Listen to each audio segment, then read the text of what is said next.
السلام عليكم ورحمة الله وبركاته. افتكرت ان دلوقتي يا جماعة دعاء جميل جدا جدا.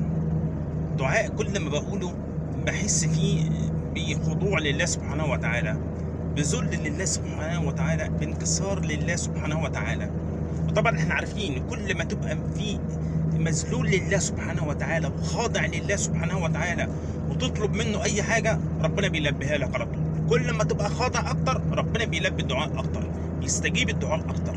فدايما في دعائك تذلل لله قوي على يقين ان ربنا هيحقق لك الطلب بتاعك والدعوه بتاعتك.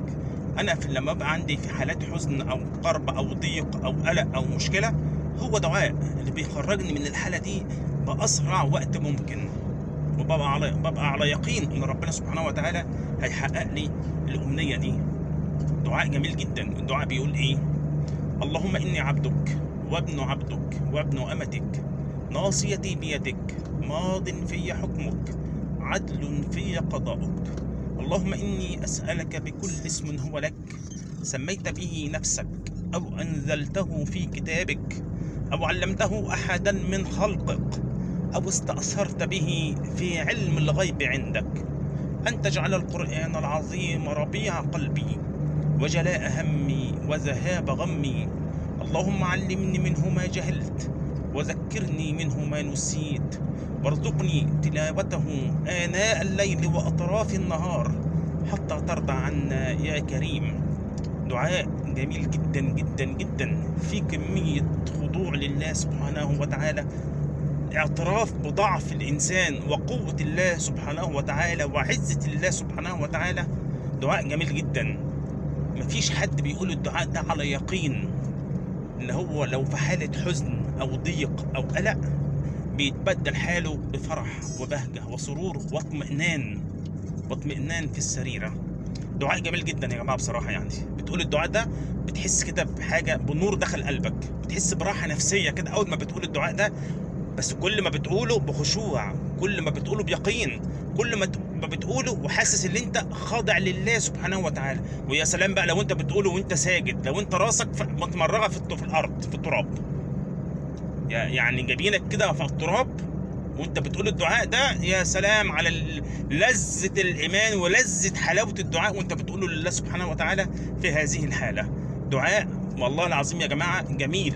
اقوله مرة تانية: اللهم إني عبدك وابن عبدك وابن أمتك، ناصيتي بيدك، ماض في حكمك، عدل في قضاؤك.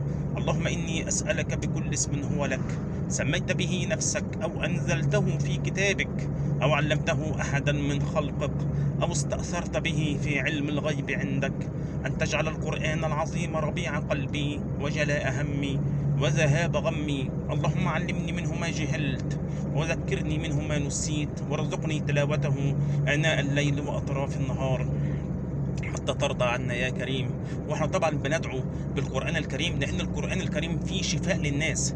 شفاء في ايه يا جماعة؟ مش شفاء من مثلا من البرد ولا قلب ولا لا، في شفاء نفسي وروحي. القرآن لما بتحب القرآن وقراءة القرآن بتحس بالشفاء النفسي، بتحس بالراحة النفسية. القرآن الكريم يا جماعة وحب القرآن الكريم وقراءته وتدبره، انت مش محتاج انت لأي دكتور نفسي خالص. حتى لو انت عندك اكتئاب وتوتر وقلق وكل حاجة غلط، كل حاجة وحشة، كل حاجة صعبة، كون ان انت تحب بس القرآن الكريم وتقرأه كل يوم وتتدبره وتحس بمعانيه، مفيش حاجة اسمها اكتئاب، مفيش حاجة اسمها توتر، مفيش اي حاجة من الحاجات دي خالص. سبحان الله. انت بتبقى ماشي والله العظيم تبقى فرحان يعني وانت بتقرا القرآن كده، وبعد ما تقرا القرآن وتخرج الشارع تحس ان انت ماشي كده بتضحك للناس، بتضحك لنفسك، تحس براحة نفسية كده، تحس بفرح وسرور، بتحب الناس كلها.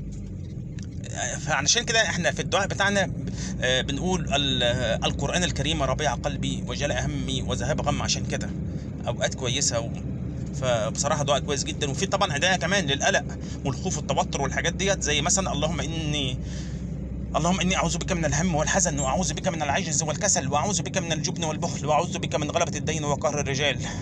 لا إله إلا الله. شوف يعني إحنا في رمضان شهر مفترج والقهاوي ما شاء الله جنب بعضها، 3 4 قهاوي جنب بعضها، والشباب قاعده بدل ما وقت سحر دلوقتي، بدل ما يروحوا مثلا يقروا شويه قران، يصلوا ركعتين قبل الفجر وقت السحر، قيام ليل،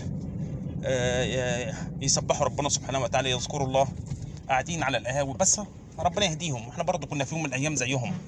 ربنا يهديهم ان شاء الله، ويرزقهم التقوى والصلاح والعفاف والغنى يا رب العالمين.